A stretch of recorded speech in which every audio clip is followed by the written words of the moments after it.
नमस्कार दोस्तों, मैं सीमा चौरसिया आपका स्वागत करती हूँ अपने यूट्यूब चैनल पे। और बहुत अच्छा ये नाच भी लेकर आई हूँ।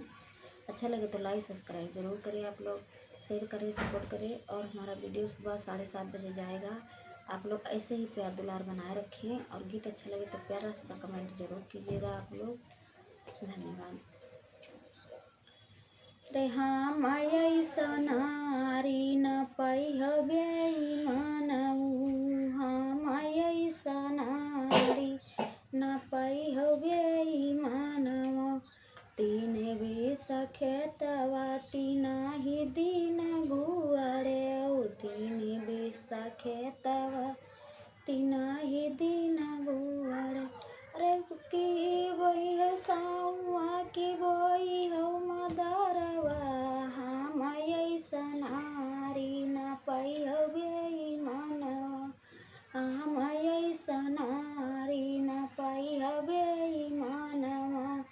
अरे तीन बेस खेतवा तीना ही दिन गुआरे, तीन बेस खेतवा तीना ही दिन गुआरे।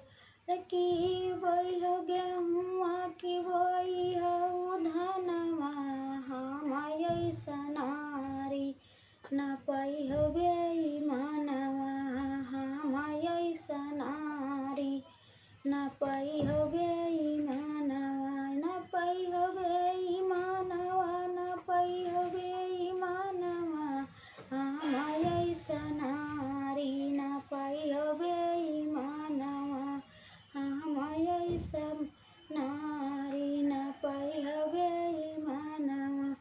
तीन बेस खेतवा तीना ही दिन गुआरे, तीन बेस खेतवा तीन ही दिन गुआरे। अरे की बोई हवालू की बोई हो पिया जवार, हाँ माया नारी न पाई हबे मानवा, हाँ माया नारी न पाई हबे मानवा। अरे न पाई हबे मानवा, न पाई हबे मानवा, हाँ माया नारी न पाई हबे मानवा। की तीन बेस खेतवा तीना ही दिन गुआरे, तीन बेस खेतवा तीना ही दिन गुआरे।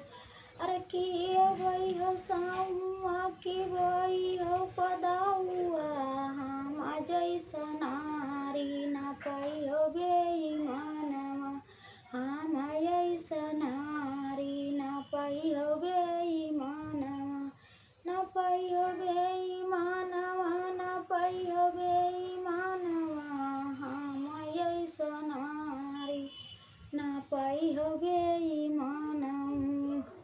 तो दोस्तों, हमारा गीत कैसा लगा आप लोग को? और गीत अच्छा लगे तो प्यारा सा कमेंट जरूर कीजिएगा आप लोग। धन्यवाद।